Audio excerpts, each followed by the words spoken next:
So, welcome to the chapter Wave Optics.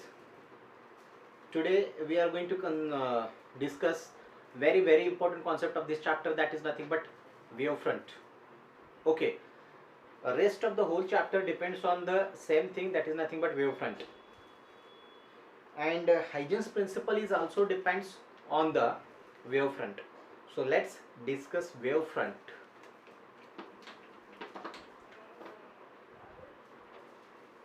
Wavefront.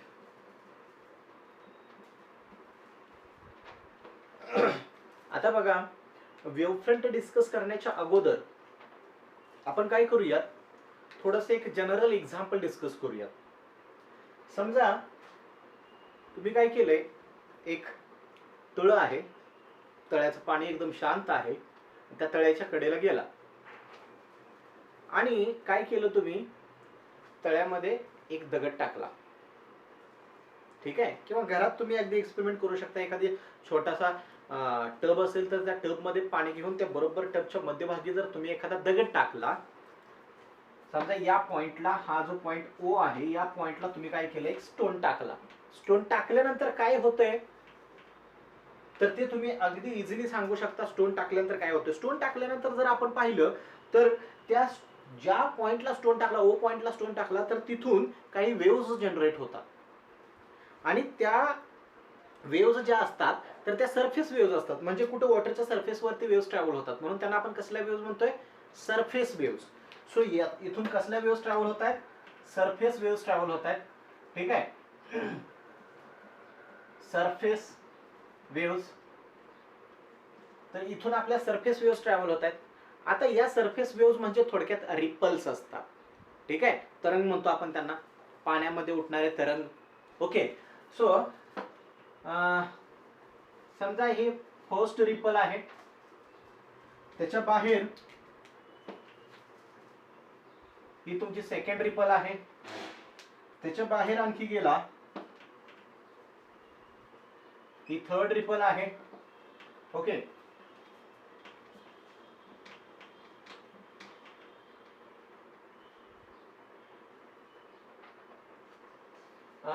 त्याच्यानंतर आणखी थोडस बाहेर गेला तर आणखी पुढची रिपल तुम्हाला मिळेल, ती म्हणजे फोर्थ रिपल. ठीक आहे, so it will be like this, no problem. आणखी याच्या बाहेर गेलात तर तुम्हाला आणखी एखादी रिपल बघायला मिळेल याच्या बाहेर. या अशा प्रकारच्या रिपल्स तिथे जनरेट होतात. ठीक आहे, पाण्यामध्ये ह्या अशा प्रकारच्या रिपल्स जनरेट होतात. आता या पाण्यामध्ये ज्या वेव्हज असतात तर त्या ट्रान्सव्हर्स वेव्हज असतात. कोणत्या वेव्हज असतात, या ज्या वेव्हज आहेत तर त्या कोणत्या वेव्हज असतात, ट्रान्सव्हर्स वेव्हज असतात. कोणत्या वेव्हज आहेत, ट्रान्सव्हर्स वेव्हज आहेत. ट्रान्सव्हर्स वेव्हज आपल्याला माहिती आहे, या अशा प्रकारच्या ट्रान्सव्हर्स वेव्हज असतात. म्हणजे त्याच्यामध्ये हा जो मॅक्सिमम डिस्प्लेसमेंट वाला पॉइंट आहे त्याला आपण काय म्हणतो, क्रस्ट. आणि हा जो मिनिमम अँप्लिट्यूड वाला पॉइंट आहे त्याला आपण काय म्हणतो, trough. So crust, trough, crust, trough, crust, trough, अशा प्रकारे या वेव्हज कन्स्टिट्यूट झालेल्या असतात. ठीक आहे, फाईन. आता या वेव्ह मध्ये ज्या वेळेला आपण पॉइंट्स कन्सिडर करतोय तर आणखी एक अतिशय महत्वाचा पॉइंट येतो, तो म्हणजे फेज. फेज. आता फेज हे काय आहे, तर फेज म्हणजे दुसरं तिसरं काय नसून it is state of motion. State of motion म्हणजे एखादा ऑब्जेक्ट मोशन करतोय तर तो आता नेमका कोणत्या स्टेट मध्ये आहे हे जेव्हा आपल्याला सांगायचं असतं त्यावेळेला आपण हा शब्द वापरतो, फेज. कोणता शब्द वापरतो, फेज. ठीक आहे, फाईन, नो प्रॉब्लेम. आता इथं जर आपण पाहिलं बघा, ही फर्स्ट रिपल आहे, ही सेकंड रिपल, ही थर्ड रिपल, ही फोर्थ रिपल, पाण्यामध्ये जनरेट झालेल्या या काय आहेत, रिपल्स आहेत. Okay, no problem. आता ज्या वेळेला आम्ही इथं सेम फेज मधले दोन पॉइंट कन्सिडर करतोय. सेम फेज म्हणजे नेमकं काय ते अगोदर आपण डिस्कस करूया, तर then will go towards that. Same phase. Same फेजचा अर्थ काय आहे, तर 2 points, any 2 points are said to be in the same phase, in the same phase, in the same phase, 2 points are said to be in the same phase. दोन पॉइंटला, त्या पाण्यातल्या कुठल्याही दोन पॉइंट्सला आपण सेम फेज मध्ये आहे असं केव्हा म्हणणार? तर ज्या वेळेला 2 points are said to be in the same phase when number 1, पहिला जो आहे तर तो पहिला पॉइंट आपल्याला सांगतोय they should be in the same state of motion. They are in the same state of motion. Same state of motion. State of motion. Okay.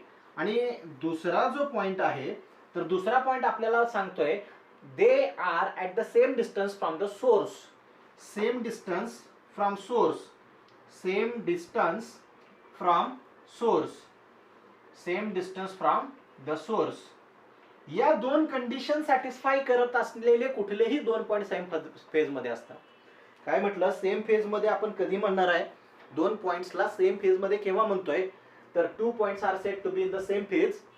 दोन point same phase मध्ये तेव्हा आणि फक्त तेव्हाच असणार आहेत जेव्हा their state of motion is same.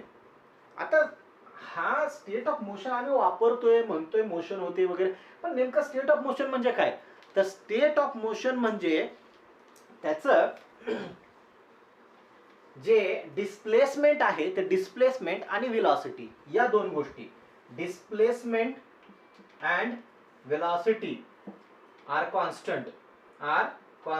जर त्या ऑब्जेक्टच्या या दोन गोष्टी कॉन्स्टंट असतील म्हणजे त्या ऑब्जेक्टचं डिस्प्लेसमेंट आणि व्हेलॉसिटी या दोन गोष्टी जर कॉन्स्टंट असतील तर आपण त्या ऑब्जेक्टला म्हणतोय सेम स्टेट मधले ऑब्जेक्ट आहे, सेम फेज मधले, सॉरी सेम स्टेट मध्ये आहे, सेम स्टेट ऑफ मोशन मध्ये आहेत. कधी म्हणतोय? एखादा ऑब्जेक्ट ज्या वेळेला आम्ही सेम स्टेट ऑफ मोशन मध्ये विचार करतोय तर सेम स्टेट ऑफ मोशन मध्ये आहे म्हणजे काय? तर त्या दोन पॉइंट्सला असलेलं डिस्प्लेसमेंट आणि व्हेलॉसिटी दोन्ही कशी आहेत? कॉन्स्टंट आहेत. व्हेलॉसिटीचं फक्त मॅग्निट्यूड घेणार आहे म्हणजे speed. Okay. So displacement and speed ह्या दोन गोष्टी ज्या वेळेला कॉन्स्टंट आहेत, इथं बी स्पेसिफिक राहण्यासाठी आपण म्हणूयात magnitude of velocity. Magnitude of velocity. Even though they are traveling in opposite direction, doesn't matter. If they are traveling with the same speed, then we can consider their magnitude only. Okay. So 2 points are said to be in the same phase only when, if they are in the same state of motion, that means their displacement and speed is constant. And the second one is same distance from the source. They are at the same distance from the source.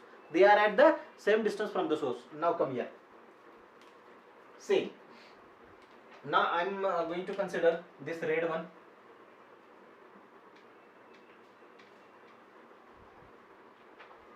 Okay, no problem. ना ज्या वेळेला आम्ही काय केलं, ओ पॉइंटला पाण्यामध्ये दगड टाकला तर त्या वेळेला या पाण्यामधून काय झालं? रिपल्स जनरेट झाल्या. आणि ह्या ज्या रिपल्स आहेत तर त्यातल्या काही रिपल्स या बाजूला गेलेल्या आहेत, काही रिपल्स या बाजूला गेलेल्या, म्हणजे काही वेव्स, सॉरी रिपल्स नाही, रिपल्स म्हणजे हे पूर्ण सर्क्युलर पार्ट जो आहे हे कॉन्सेंट्रिक सर्कल जे आहेत ते रिपल आहेत, ते रिपल्स आहेत. आणि ह्या वेव्ज आहेत, ह्या बाहेर जाणाऱ्या काय आहेत? वेव्ज आहेत, हे इकडे जाणाऱ्या. सो या ज्या आहेत त्या काय आहेत? वेव्ज आहेत. ठीक आहे, फाईन, नो प्रॉब्लेम. या वेव्ज आहेत. सो या इथून वेव्ज बाहेर पडतात.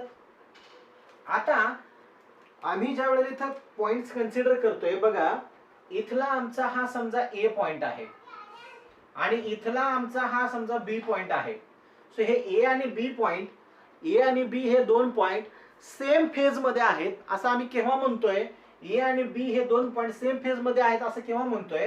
तर ए आणि बी पॉइंटला असलेले जे पार्टिकल्स आहेत, आता ह्या पार्टिकलची मोशन आहे ती कशी होणार आहे बघा, अशी होणार आहे.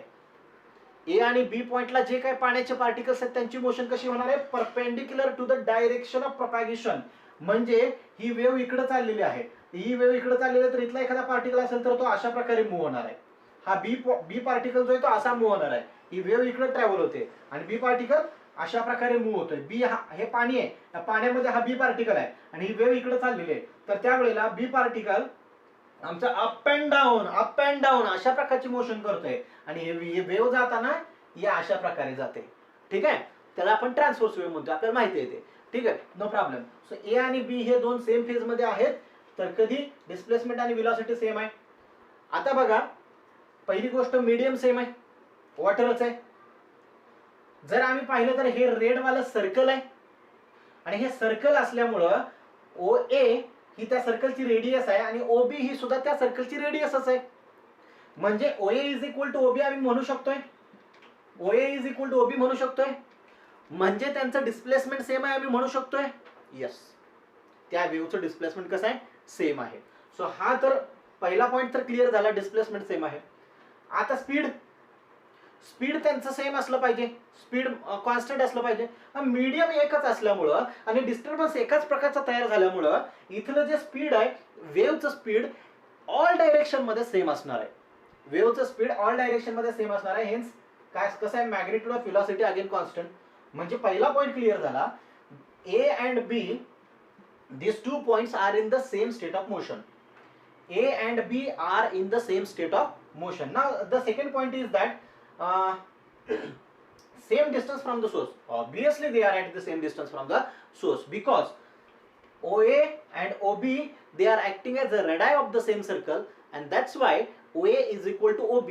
So we can say that they are at the same distance from the source of origin where they are started. From that source they are at the same distance, and hence we can say that points A and point B are in the same phase. So is it clear what the phase is and how we can say these 2 points are in the same phase? Okay, so the points are said to be in the same phase if they are in the same state of motion and their distance from the source of origin is always constant. So that 2 points are called as A and B points are called as they are in the same phase. They are in the same phase. Now if you take any point on this red circle, if you take any 2 points on this red circle, they are in the same phase. They are in the same phase. If you take any 2 points on the blue circle, they are also in the same phase. If you take any 2 points on the green circle, they are also in the same phase. If you take any 2 points on the black circle, they are also in the same phase. But if you take a point on a red circle and a point on a green circle, will they in the same phase? Obviously no, because they are at the different distances from the source of origin, and their speed will also different. That's why the point on the red circle and the point on the green circle, that 2 points will not be in the same phase. So phase is clear in your mind? Okay, fine, no problem. Now let's move towards the light. This is about the water. Now let's move towards the light. When we consider the source of light, point source of light at that time, or a sound wave sound waves which are generated from the source of sound, or the light which is generated from a point source of light. If we take this bulb, okay, this is the point source of light, okay, no problem. Now see, when it will glow, it emits light in all possible directions. So it emits light in all possible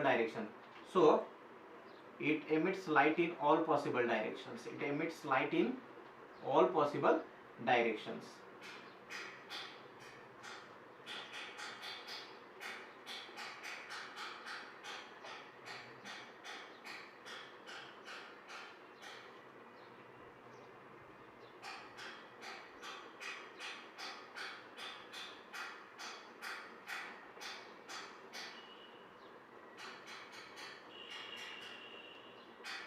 Okay, so it will emit light in all possible directions, and the traveling of light is 3-dimensional. They are not traveling in only 2 dimensions. All directions means they are traveling in 3 dimensions. No problem. Now here, if you consider the source of light is here, suppose a bulb is here. So when the bulb will glow, at that time light will travel like this in all possible directions. At that time that waves are called as spherical waves.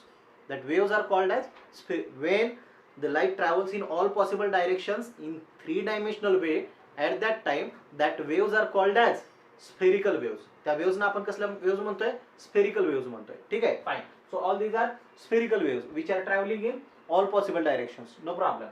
Now see, all the waves are generated from the same source of light, and the medium in which they are traveling, that medium is same. Hence the speed of light is also same. That means here speed is constant. Speed is equal to constant. Okay, no problem. Now see, if we take, this is first crust, second, third crust, first, second, third, first, second, third, first, second, third, three crusts we have considered here. And if we connect all these four crusts we have considered here, and if we connect all these four dots, we'll get a circular image like this.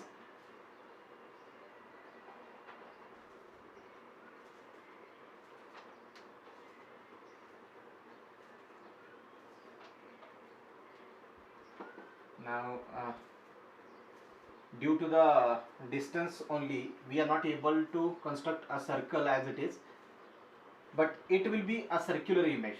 Here this distance and this distance is larger, and this is becomes smaller. That's why it is not possible. But we consider only diagram in this way. Suppose this is the source of light, and this is the first, then second, then third, then fourth. So the light waves are traveling in all possible directions, and in the similar way we will consider one circle here. No problem. This is the source of light. Yes. Now when we are considering this source of light and the waves which are generated from the source of light, in this case, आता या केस मध्ये बघा काय होईल. तर ही light travel होते all possible directions मध्ये, त्यामुळे त्यांना आपण काय म्हणतोय? स्फेरिकल वेव्स आहेत. स्फेरिकल वेव्स आहेत. आता इथं आमचा जो कॉन्सेप्ट येतो तर तो म्हणजे वेव्ह फ्रंट वाला. तिथं आम्ही जसं म्हटलं की ह्या ब्ल्यू सर्कलवरचे कोणतेही दोन पॉईंट घेतलं तर सेम फेजमध्ये असतील. या सर्कलवरचे, या सर्कलवरचे, या सर्कलवरचे कोणत्याही एका सर्कलवरचे दोन पॉईंट्स घेतले तर ते कसे असतात? सेम फेजमध्ये असतात. So in the similar way we can see that हा पॉईंट ए असेल आणि हा पॉईंट जर बी असेल, they are in the same phase.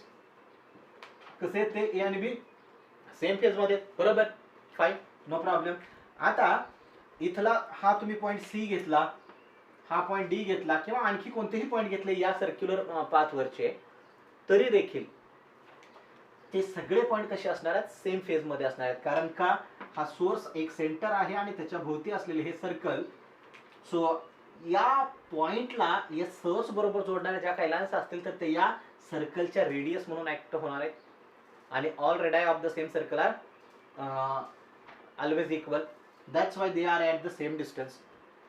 And since the medium is same, their speed is also same, displacement is also same, and hence all points on this circle are in the same phase. All points on this circle are in the same phase. Okay, so if we consider that wave first, second, third, okay, no problem. Here first, second, and third. Okay, no problem. Here this is first, second,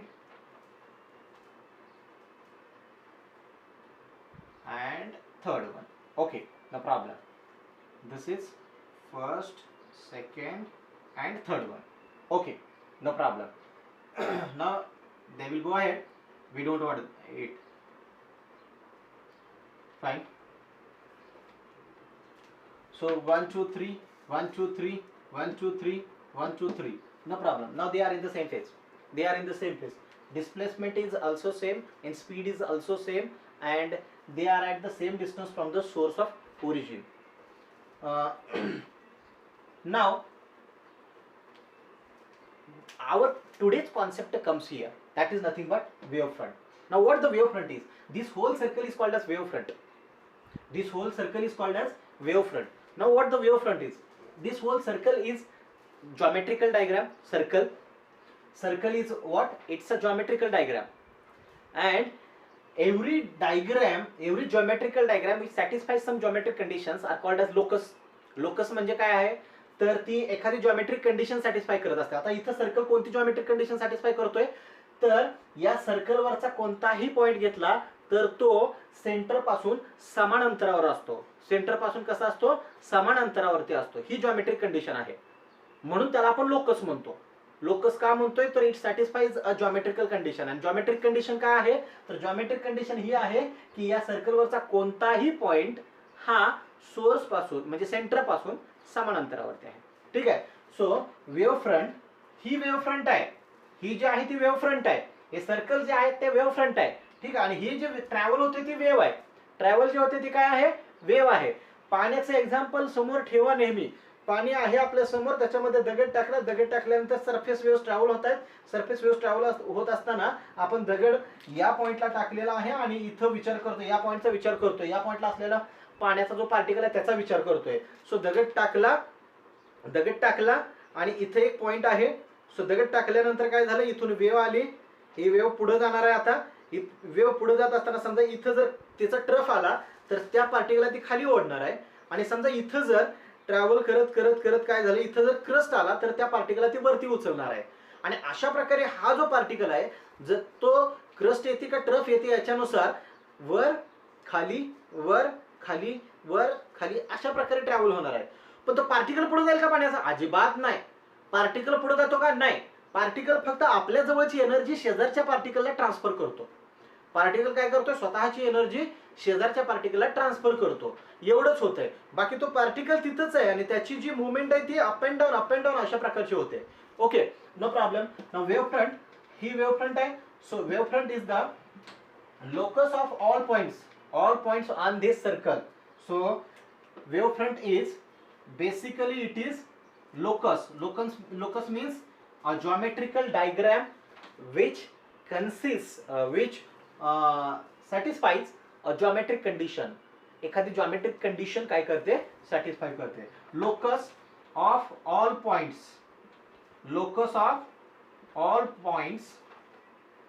Okay, fine, no problem. So wave front म्हणजे थोडक्यात काय आहे? locus of all points which are in the same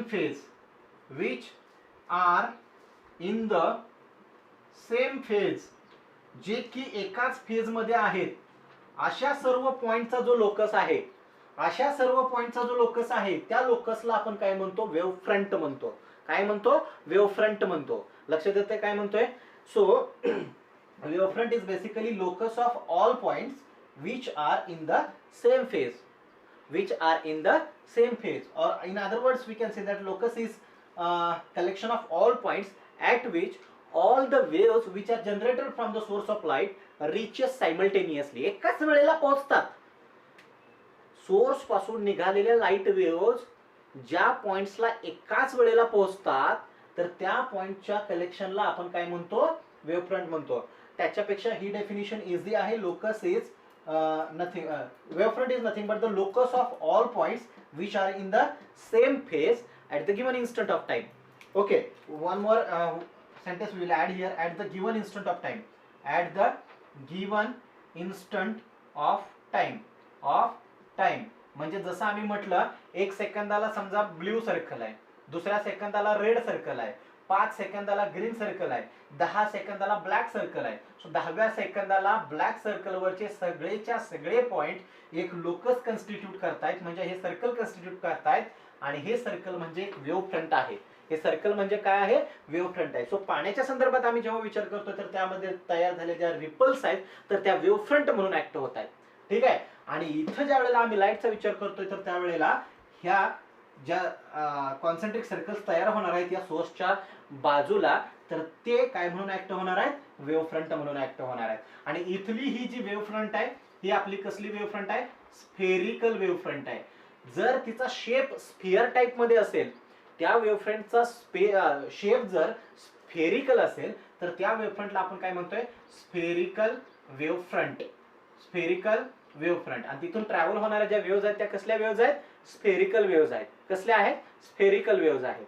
आता बघा याच्या पुढच्या याला लागूनच येणारा आणखी एक कॉन्सेप्ट येतो, तर तो म्हणजे plane wave front. Plane wave front. Plane wave front. ठीक आहे. So the next one is plane wave front. Plane wave front. आता ज्या वेळेला समजा हे सर्कल हळूहळू हळू काय झालं, याच्या बाहेर एक सर्कल आहे, याच्या बाहेर एक सर्कल आहे, याच्या बाहेर एक सर्कल आहे, याच्या बाहेर एक सर्कल आहे, आणि हे दुसरं हे याच्या बाहेरचं आणखी एक मोठं सर्कल आहे. ठीक आहे. हे मोठं सर्कल या पॉइंटच्या भोवती हे सेंटर धरून हे एक मोठं सर्कल काढलेलं आहे आपण. Okay, no problem. ना आता या मोठ्या सर्कलचा ज्या वेळेला एक छोटासा भाग कन्सिडर करतो, smaller portion of the big spherical wave front. Smaller portion of the big spherical wave front.